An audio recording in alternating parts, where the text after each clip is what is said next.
everybody, welcome to episode 5. Can we separate the cultures and economies of today? The vision of countering the elite and the Great Reset. This is something that I've seen put forward as a possible solution.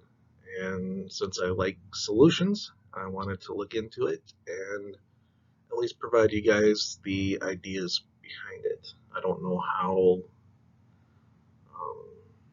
likely it is or possible even that it could happen, but it's worth exploring all options. So where I found the idea was from the Gab founder. Gab is the social media app, in case you don't know, that is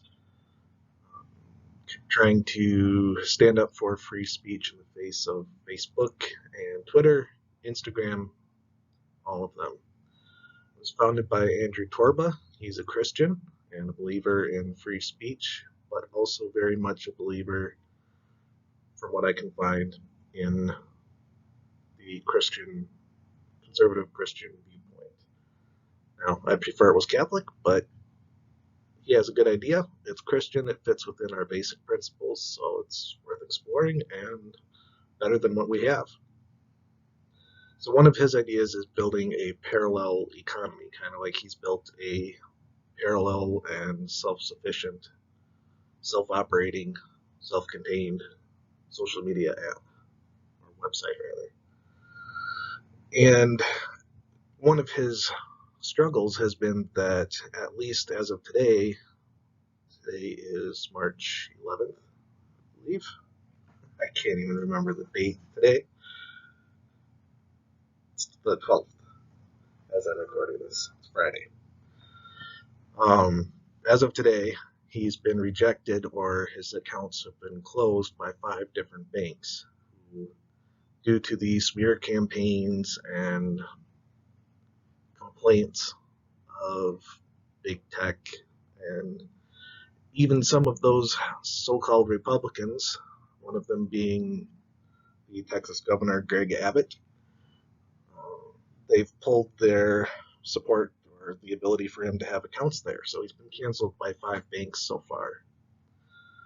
So one of his ideas is, well, maybe we need to start our own bank. And that's not a bad idea. I know where I live, there's a Catholic credit union. I haven't looked into them too much yet, but we'll see. I believe it was the 4th bank that denied him service was also a Catholic, or at least a Christian credit union or small bank, and supposedly he had gone back and forth with them, talked to them, and they had welcomed him, and then they canceled it because of something they heard somewhere. So, he's putting forth these ideas of creating this alternate economy where we can pull the money and the rug out from under the elite and oligarchs and big tech and big pharma and the government who are canceling us. So that kind of leads into the next point of what would this look like. Well, I don't know. I haven't been able to find like a specific plan that he's laid out or that I've seen from anybody else. Buying a bank where we could know that our funds aren't going to be frozen because we decided not to get the vaccine for COVID, or because we are patriots, because we believe the election wasn't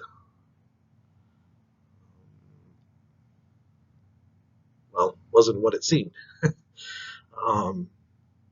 for expressing our views about traditional marriage, for being pro-life. Any of these things could, in the future, if they haven't already, lead to cancellation, to your funds being frozen, to you losing your job.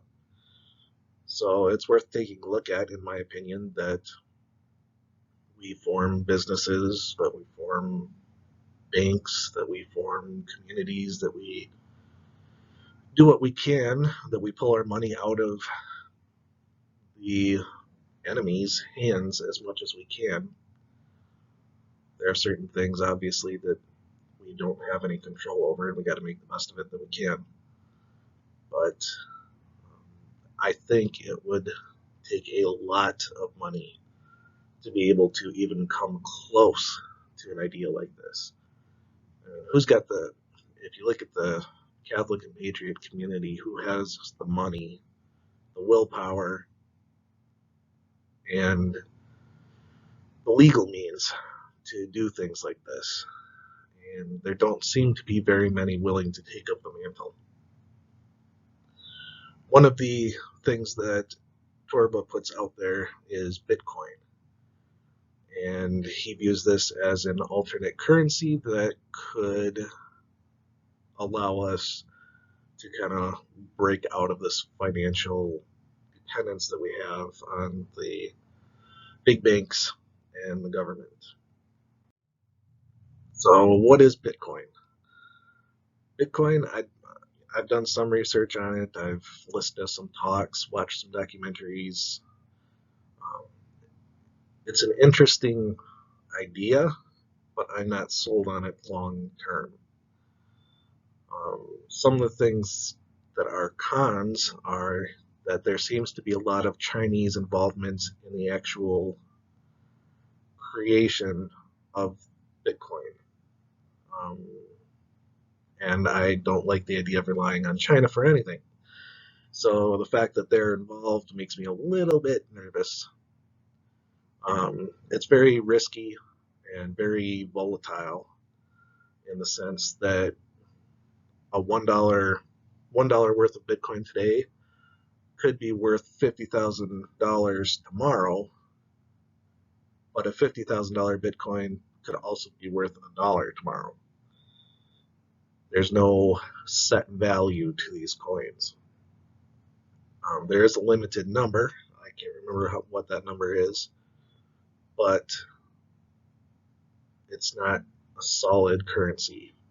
So people were talking about buying a $4 coffee with Bitcoin, and that $4 Bitcoin is now worth $30,000. So you have to be okay accepting that risk of what you're giving away ending up being much greater than what you had planned on, or accepting something that could end up being much less than what you expected.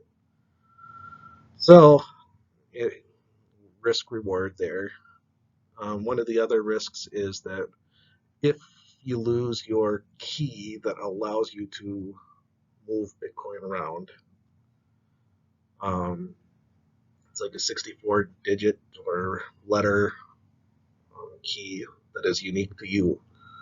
If you were to lose that key, you lose access to your Bitcoin. If someone steals your Bitcoin, it's gone. There's no insurance, you don't get it back, it's just gone. So there are some downfalls there.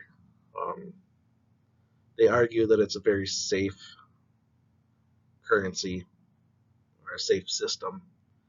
And basically, what Bitcoin does is, or technology like it, allows you to cut out the middleman. So I can pay you, you can pay me. There's no need to get the bank involved. You can give a loan to somebody who maybe couldn't get the loan from a regular bank. So whether that's because you made mistakes when you were younger, or you have a different viewpoint than what the bank espouses, you could still get a loan using this and be able to start a business or feed your family, whatever. So Torba seems to be a proponent of Bitcoin, and he recommends Gemini as a purchase option and Ledger as a digital wallet where you can actually own Bitcoin rather than just investing in it from an investment service. So Bitcoin is kind of the underlying idea to the idea of a parallel economy, is how I understand it. So what's my take on this? It's still community. It's the overall answer to a lot of these problems. And I realize I haven't been as specific as I could be there. And since I like solutions and practical ones, maybe I should do the next video on what I see as community, rather than just keep tossing it out there as an answer without any practical applications. But to me, it's pick a state, pick a county, bring those with you and invite those with you. Buy up the land, buy up the houses, take the jobs, insert yourself into the local politics, make that county a safe haven for the Second Amendment and for life. To be pro-life, get rid of the abortion bills if there are any in there. There's ways to do it, legal ways to do it, um, and it can help stop the trickle down of what we see coming. So I see that as kind of like the number one opportunity right now, based off of what I've researched and what I've seen. Another thing is to help each other. It's the Catholic Brotherhood. It's the sentiment has been around forever to help take care of your neighbor. If someone's sick and they don't have insurance because they didn't take the COVID vaccine, or because they're pro-life, or because they, for whatever reason, they've been denied health insurance, we should all chip in, help them get the care that they need. If someone's sick, or maybe a pregnant woman, offer to bring some food or watch the kids.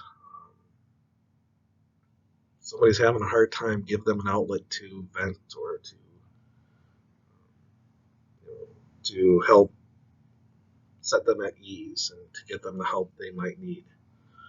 Another thing you could do is barter, whether that's goods and services, it could be food and water, it could be ammunition. I mean, the list is endless. Maybe you're not a hunter, but you want some meat. So you let somebody hunt on your land in return for a chunk of the meat that they get. That's just one example. And it's basically, the list is endless as to what you can do with that. And then last is to become self-reliant. This isn't going to happen overnight. Some people have been working on it for decades and still aren't there. A few have reached it. And there's a few of us who are just starting and doing what we can. There's never a bad time to start, but there's a bad time if you don't start at all. So start now and do what you can. Pick up extra food, canned food. If you can, grow a garden. If you've got land, maybe have some animals. Um, there's nothing wrong with living the best life that we can here and being at peace and living in joy and safety. And I think it's very difficult for us to do that if we're tied to the media, if we're tied to the government, outside of being patriots. I mean, we can be patriots and love our country and not love the government.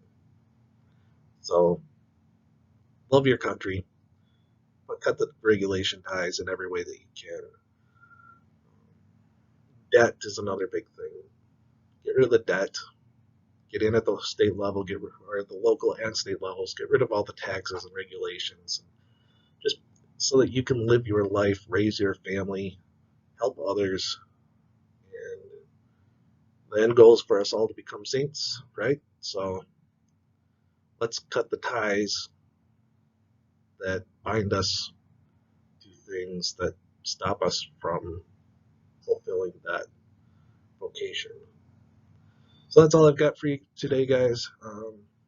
Hopefully Rumble will post this video in a somewhat timely manner. Episodes 3 and 4 are still waiting to be published.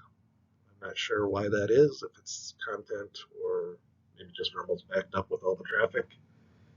But I'm doing the best I can to figure this out and figure out the tricks to be able to get this into a more timely fashion for you, especially if it's a time-sensitive thing like episode 3 was.